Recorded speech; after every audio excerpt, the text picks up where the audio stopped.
There's a particular person in that group who everyone's saying I sold out. His name is Sneaky, and he's a piece of, and he deliberately did something to get clicks for his views, and I should have known better. When Clav and Nick said, we want to bring Sneeko, I said 5 times, I don't like him, he's weird. The lesson here is to stick to my morals and avoid pieces of not understanding is going to put me in jail.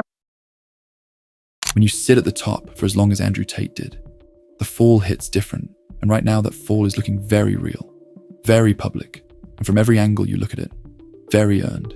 This is a guy who had millions of young men hanging on every word, who moved like he owned the internet, who had streamers embarrassing themselves just to get near him. For me or not, Aiden?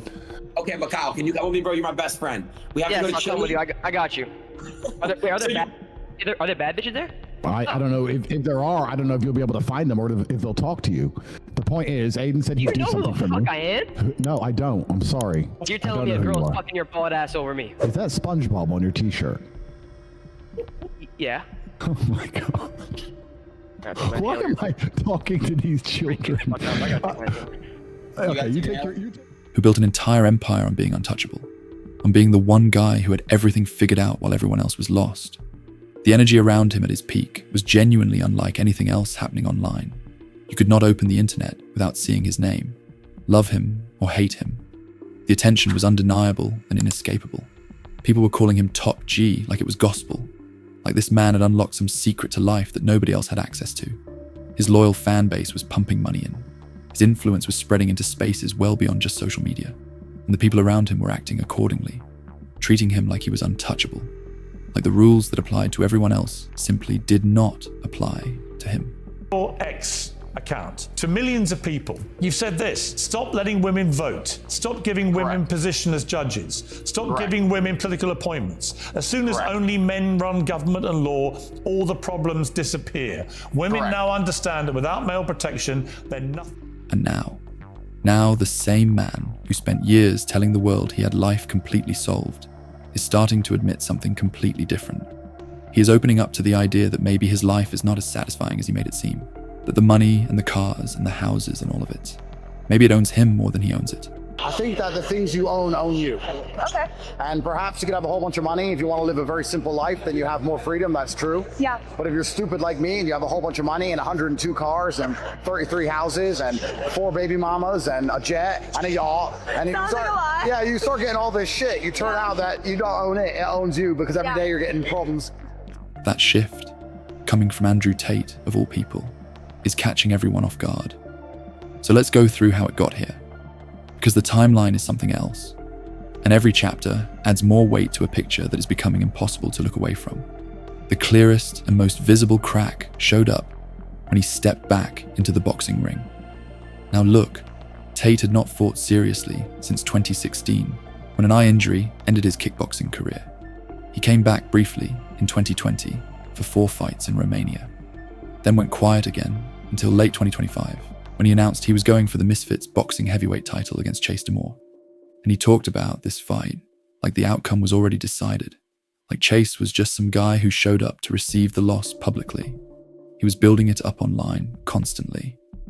You know, he likes to show off, likes to get clicks. It's exactly what I thought he'd be. He's just a product of the new generation. Like I said, I don't think he thinks properly before he talks. I think he will regret saying that. Well, I know he'll regret it. I'll make him regret it. But I think even himself, he'll regret saying that. I just don't think he was thinking it through. I've definitely missed the whole the vibe of the gym, the camaraderie you have with the other people you're training with. I missed the brotherhood. But I knew exactly what I was getting in for. I knew exactly what I was going to be preparing for. I knew exactly what we were going to have to do. I knew how hard it was going to be. I was very excited by it. And we're coming to the end of that now. The training's been done. It's time to fight. Making it sound like a clean, dominant statement performance. A reminder to everyone watching of who he was and what he was capable of. The kind of fight that silences critics and reminds the world why you do not mess with him. Instead, he lost. Majority decision. 6 rounds. His body looking like it genuinely could not keep up with what his mouth had been promising for months. Fair to say that the greatest fraud check of all time happened on Saturday when Andrew Tate lost to Chase Demore. It's an interesting philosophical question, because if you wrap in the persona part of it, then yes, like that's pretty This might be the quintessential fraud check. If there was any sort of doubt about him winning, he should have never taken this fight. And now he's going online and he's doing the babyface thing of like, you have to live and I'd rather try and fail. No, that's not who you are. Your persona has nothing to do. getting off the stool repeatedly, struggling to maintain the pace. A performance that people called out immediately and loudly as deeply disappointing for someone whose entire brand is built on physical dominance and unbreakable mental toughness. The reaction online was instant, and it was massive. The moment people found out he lost the celebration started rolling in from every direction. And what made it even more pointed was the visual that accompanied the result. His opponent was wearing bright pink gloves. After everything Andrew Tate had said for years about strength and dominance and being a different breed from other men, he lost in front of everyone. To a guy in pink gloves, the internet had a field day. The memes were immediate. The clips were everywhere within minutes, and none of it was gentle. After all that heavy talk, after promising chase would be easy work, after acting like the fight was already won before it started, Tate came out of the loss sounding almost humble. Almost. I said I didn't get the result I wanted, but truthfully the result I wanted was to see if I could still do it. 40 years old, 10 years retired, a little bit of time in a Romanian dungeon. It was always going to be a big ask against someone so much bigger than me, younger than me, more active than me, but I wanted a real challenge. I didn't want to fight a tin can. I didn't want to fight someone older than me or smaller than me. You know, I felt like I won the first 2 rounds, but then because he's 20 kilo heavier, he started leaning on me and sapped some energy. But I didn't quit. Never give up, never retreat, never surrender, fight to the end, go out on your shield. So I have no excuses. Training camp went fantastic. Time is the fire in which we all burn. Unfortunately, a 40-year-old's not a 22-year-old. I gave it my absolute all, and I have nothing but respect for Chase. I have no excuses. I'm not going to say anything bad about him. I'm not going to make up any reasons. He was the man who won. He deserves this victory. Because in the same breath, he was saying he had no excuses while simultaneously throwing out reasons for why things did not go his way. Both things happening at the same time, in the same sentences. The contradiction was not subtle, and people caught it immediately. Then his brother, Tristan, jumped in, trying to do damage control, trying to smooth everything over and protect the image for everyone watching. Andrew's not the same man he was 10 years ago. He's a lot older than he was. I think it showed in the ring. You know, I respect him a lot for getting in there and trying. And I love him, and I support anything he wants to do. But Andrew would not let it go. He kept pushing the topic instead of just moving forward. And every time he opened his mouth about it, the situation got more awkward, not less. More clips, more reaction content, more people piling on. Months later, he is still at it. Me coming into this podcast studio was nerve-wracking. Me getting out of the car and making it into a building with nothing bad happening to me, I feel adrenaline. I lost my fight because I had so much adrenaline. I had like an adrenaline dump after the second round. I said to my coach, I feel weird. I have like some adrenaline dump. I don't know. I wanted to fight too much. It was the weirdest thing in the world. After the second round, I stopped punching. It was like fucking awful. The excuses have gotten more elaborate and more detailed over time. At some point, people stopped even arguing with him about the loss and just started laughing at the fact that he keeps returning to it like it is unfinished business that needs resolving. I don't know, my last fight didn't go the way it was supposed to go. Maybe it's a sign from God to try again, maybe it's a sign from God to try, or I'm not sure, but it's hard to fight. I state this without arrogance. It's truly hard to fight with those rich. I got a lot. I've got a lot of money, I've got things going on, I've got an empire to maintain. And I did really train hard for the last one. It didn't go my way. So I'm trying to work out what that message was. But here is the thing that made the loss so much more damaging than just one bad night in the ring. That loss opened a door that Andrew really did not want opened. Because once people saw him get beaten like that, they went back through his entire fighting history and started asking questions that should have been asked a long time ago. A creator called Napoleon Blown Apart did a detailed breakdown on his record, and what they found was genuinely not flattering. A large portion of the fights he claims to have won have no verifiable proof they even happened. No documentation, no records, nothing that confirms those fights took place in any traceable way. Then on top of that, a significant number of the fights that can be confirmed were against opponents who have no record of ever competing against anyone else besides Tate. Just him. Nobody else. Ever. Which raises very obvious questions about who exactly he was fighting and what the actual level of competition was. Several of his world title wins came against opponents with no established records outside of their matches with him. One title came from a fight against someone with more losses than wins. And when you look at the full picture, none of the titles were considered elite-level competition. He also fought very few opponents with actual winning records and lost to some of those too. So now people are not just questioning the loss to Chase, they're questioning the entire foundation of the tough, undefeated warrior image he built his whole persona around. And that is a completely different level of damage, because a single fight loss you can potentially recover from. But if the record that was supposed to back up the image turns out to be questionable, that is the kind of thing that does not go away quietly. That is the thing that follows you. Then, while all of that was still spreading across every platform, the H controversy hit.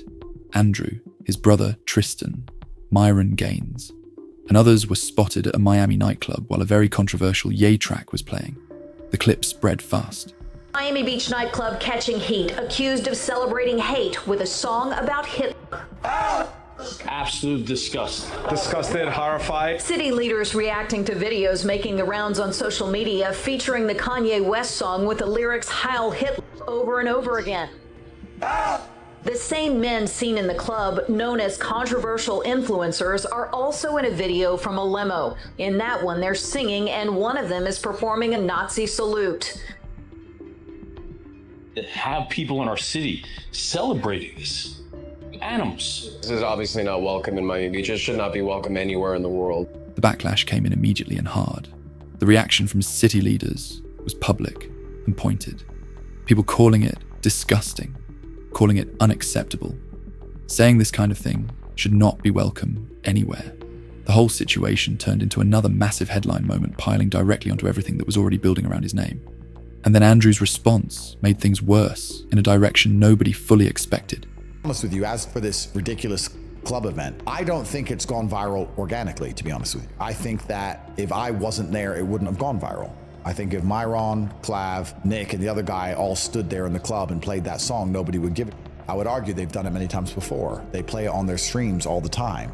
Nobody cares. It only went viral because I was there. And I don't think that's organic. I think that there is an extremely orchestrated campaign designed to make sure that my influence never reaches the level it was previously. I have criminal cases in many countries around the world. To believe that the constant, endless smear of me in the media is somehow organic and not an intelligence campaign is ignorance. And this video was deliberately pushed to damage my ability to defend myself. Because instead of standing firm, instead of owning the moment the way his entire brand says you should, he pulled back, started distancing himself from the situation, and then started throwing shots at Sneeko, acting like the whole thing was Sneeko's fault, even though Andrew was standing in the same room at the same time experiencing the exact same moment. I barely even see me in any of this, firstly. But I want to be very careful here because I don't want to deflect too heavily. I don't want to be blaming other people, etc. A whole bunch of songs were played that night, none of which I requested. None. I walk into a nightclub and songs are played. Unfortunately, if anything happens anywhere near me, it gets tied to my... And that move, that specific choice, broke something with a significant portion of his audience. Because you have to understand what the entire Andrew Tate brand is actually built on. The core message, the thing he repeated over and over in every piece of content for years, is never back down. Never shift blame. Never let people see you sweat. Own your decisions.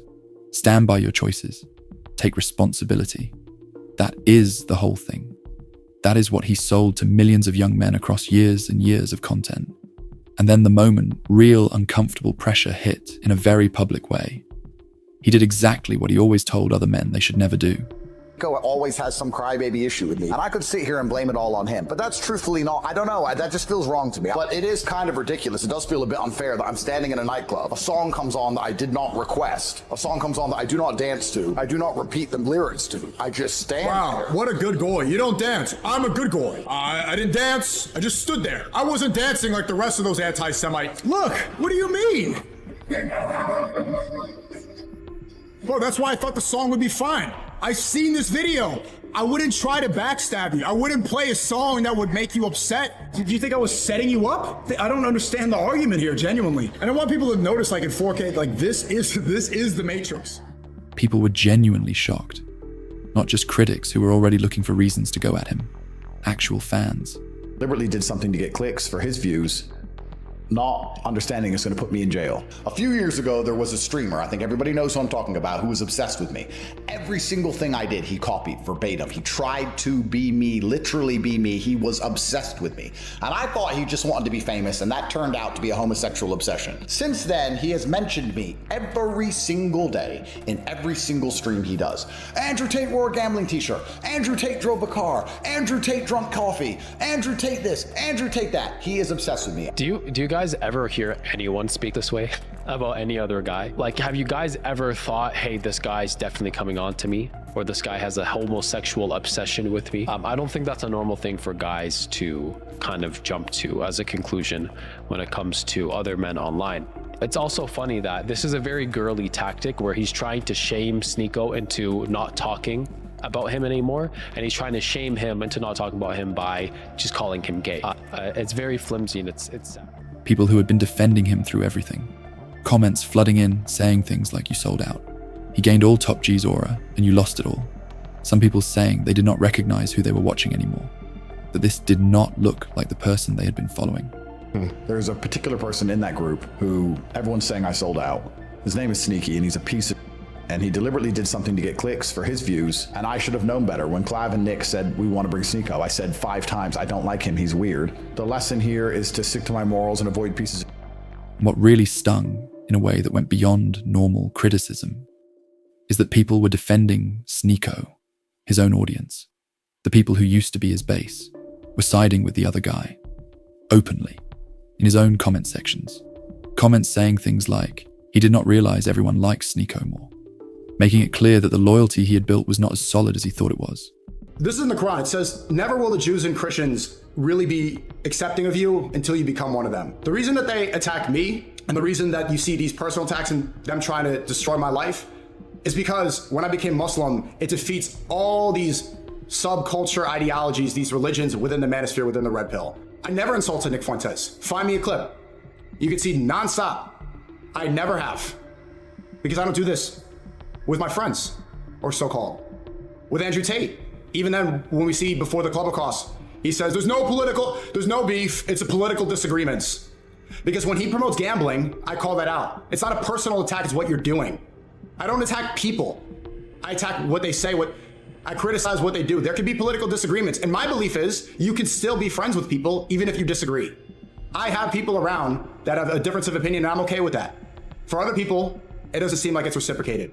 Because Islam destroys the red pill ideology that you should sleep with 50 women. According to Sneako, the tension comes down to how Andrew actually lives his life, not matching the lifestyle he promotes publicly. He pointed to his faith as a core reason he had to create distance, saying his values and the direction Andrew was moving in were simply not compatible anymore. Andrew hit multiple podcasts after that, claiming Sneako was just using his name for clout and attention, trying to flip it into a story about someone else being opportunistic. But the energy was different now, the rallying power he once had.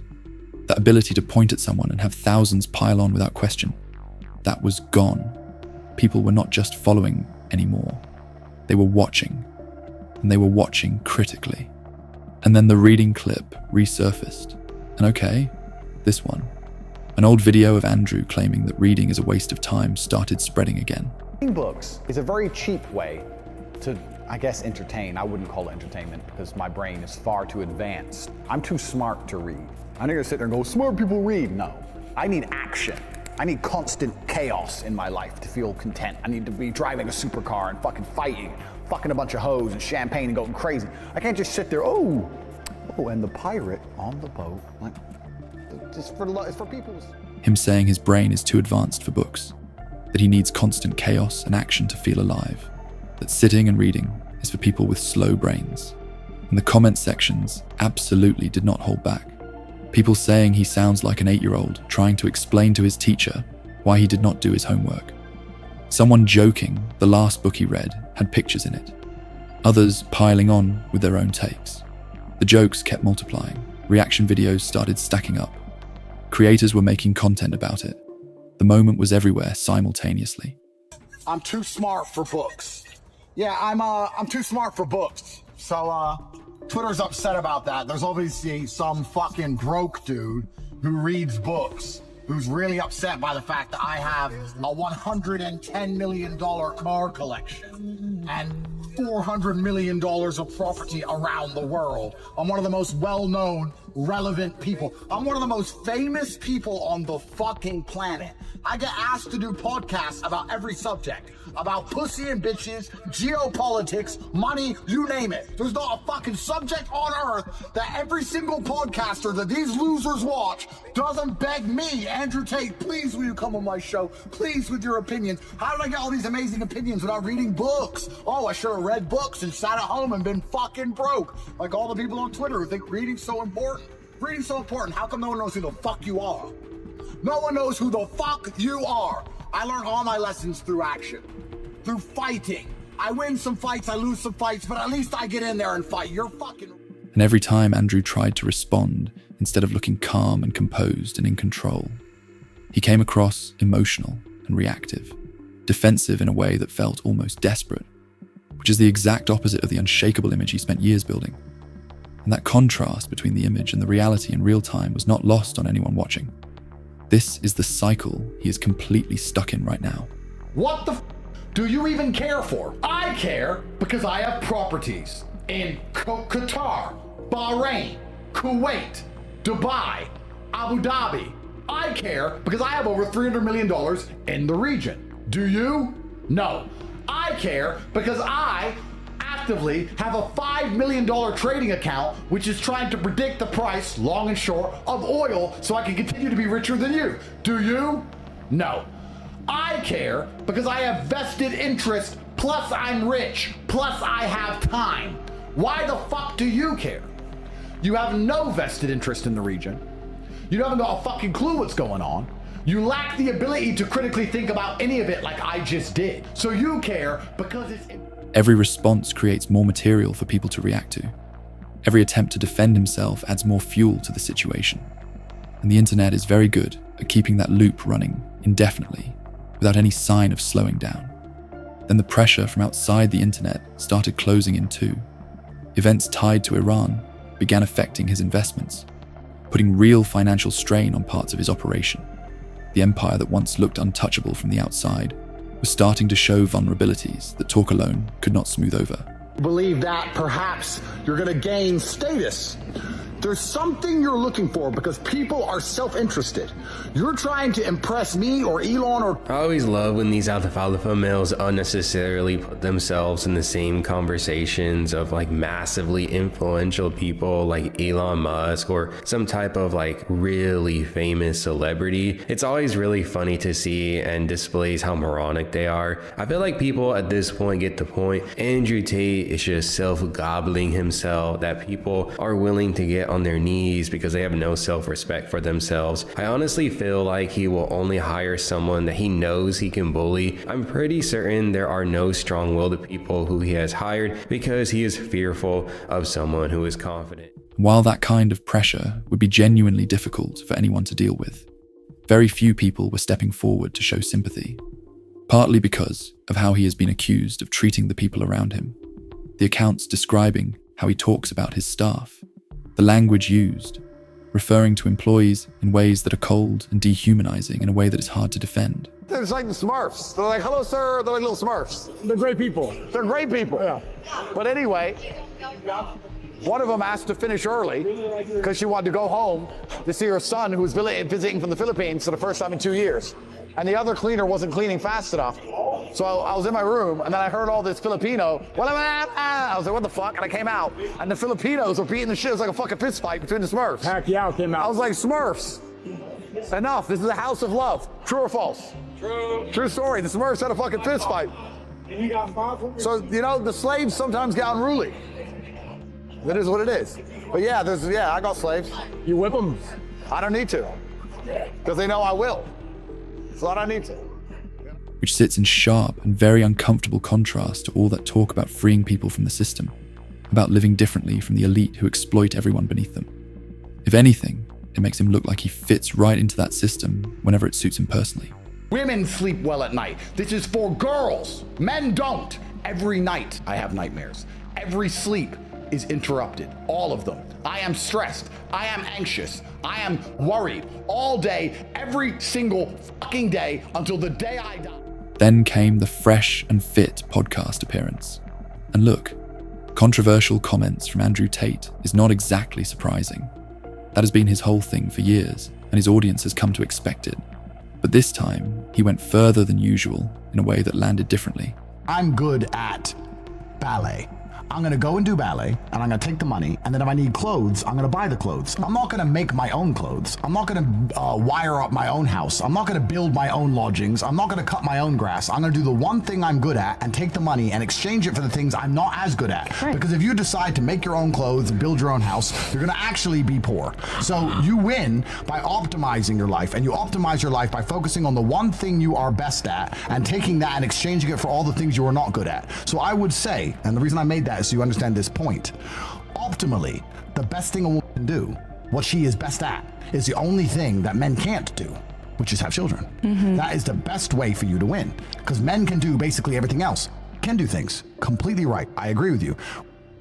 Bro, I know I have a whole bunch of smart work for me. I have lawyers. I go to judges.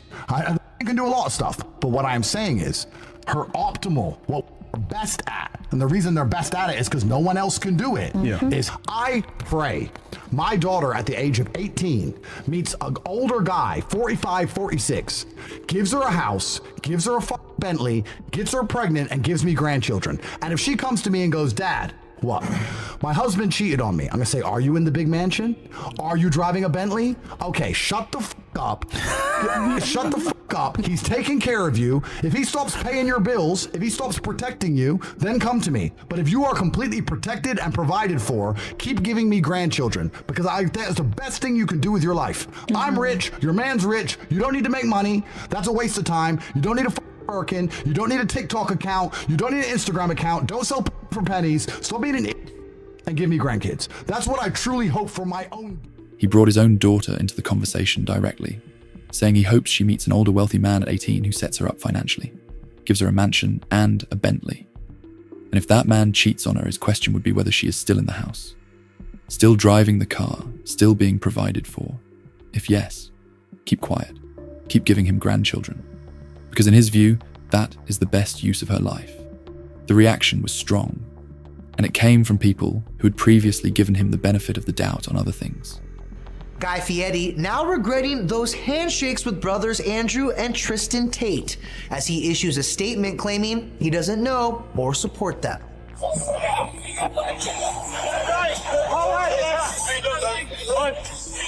You know there's gonna be smack talk now. Yes. Yeah, plenty of smack talk online after fans got a load of this clip posted by JZO. Guy now using his platform to speak out, telling fans he's, quote, devastated. I was there to see the fights, and when I was walking through the venue, the Tate brothers stood up and said hello, and that's when the exchange happened.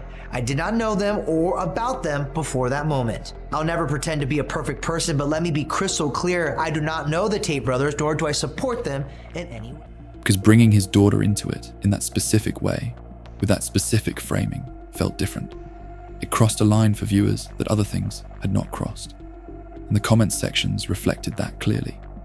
And when you sit down and watch his content now, compared to even 2 or 3 years ago, something is genuinely visibly different.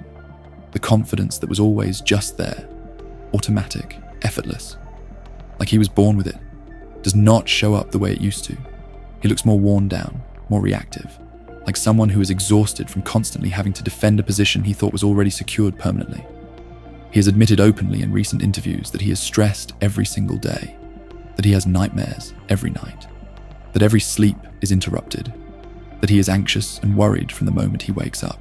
And that observation carries a very specific weight, because this is the same person who publicly said that depression is not real, based on his own personal experience, who told his audience that mental health struggles are not what people make them out to be. Because of those statements, people are watching his current mental state through a completely different lens. The sympathy that might otherwise exist for someone going through a visibly difficult period is filtered through the memory of him dismissing that same struggle for other people entirely. And that shapes the reaction in a way that is not going to change, just because his circumstances have shifted. He has also started admitting things in interviews that would have been completely unthinkable from him a few years ago. He has said openly that his place in the culture has shifted, that he feels replaced by even more extreme personalities who are now pulling the attention he used to own. That the outrage that made him relevant is not as easy to generate anymore, because the Overton window has moved, and what used to shock everyone when he said it would barely register now.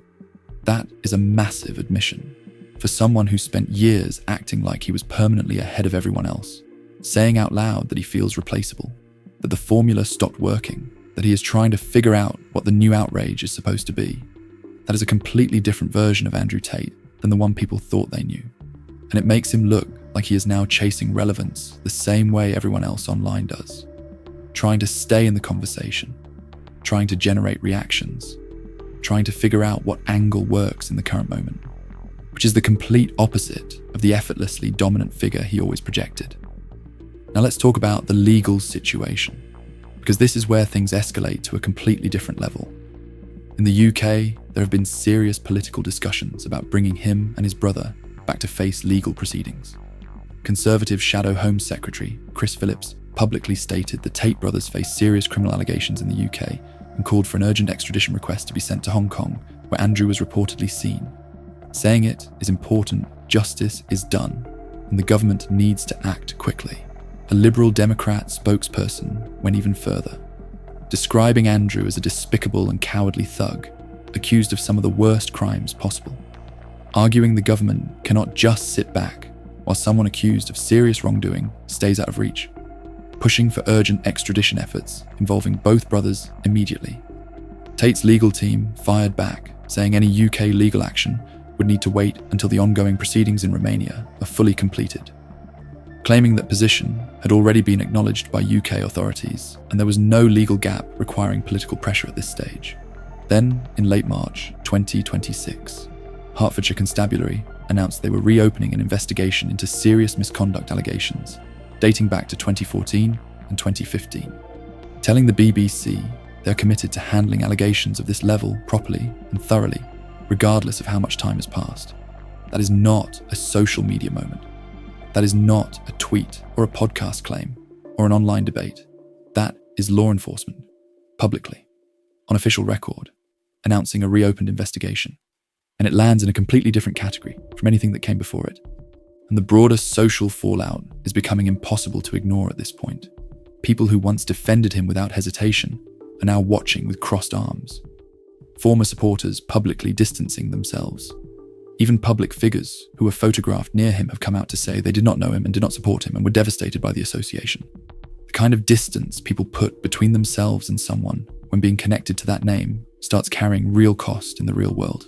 He went from being one of the most searched people on the entire internet, from someone whose name alone dominated trending pages and crashed platforms, to someone people are starting to describe as a watered-down version of who he used to be, like someone performing Andrew Tate, rather than actually being him, going through the motions of an identity that no longer fits the moment. And maybe the most telling sign of all is that he can see it himself. The admissions keep coming. The tone has shifted in ways that are hard to miss if you have been paying attention. The guy who once had an answer for everything and delivered it with complete certainty and zero visible doubt is now showing up to interviews looking like someone who is trying to remember what the answers used to be, who is trying to locate the version of himself that made everything look so effortless. Some people watching all of this are saying it is genuinely hard to make sense of, that the spiral is moving in too many directions at once to follow cleanly. Others are treating it like a moment they have been waiting for, a long overdue reckoning playing out in real time in front of everyone. Either way, the road ahead does not look smooth from any direction. Every direction he turns right now has something waiting for him. Legal pressure, declining influence, a fractured base, a reputation that used to be bulletproof and now takes damage from things that would have bounced straight off a few years ago without leaving a mark. The empire that once looked massive and completely untouchable is showing cracks from every angle simultaneously. And each new moment, each new interview, each new controversy adds more weight to something that is already under serious strain from multiple directions at once. What used to look like a controlled and carefully managed image is now starting to feel unpredictable, reactive, like someone who is no longer driving the narrative but trying to keep up with it. There was a time when he could say almost anything and still keep a strong base behind him, when the controversy would come and bounce off, and somehow he would come out on the other side with his audience intact, sometimes even bigger. That is clearly not what is happening now. Every statement gets picked apart. Every interview gets analysed for signs of what is actually going on underneath the surface. Every clip gets turned into content by people looking for the next crack. And the scrutiny is not slowing down. It is only getting more intense as everything continues to pile up. It must be a genuinely rough time in the war room right now. Drop your thoughts in the comments because I want to know where you stand on all of this. Do you think Andrew Tate finds a way to rebuild, or is this the beginning of the end of him as a serious cultural force? Subscribe if you are new, because this story is nowhere near finished, and there will be plenty more to cover as it keeps unfolding. See you in the next one.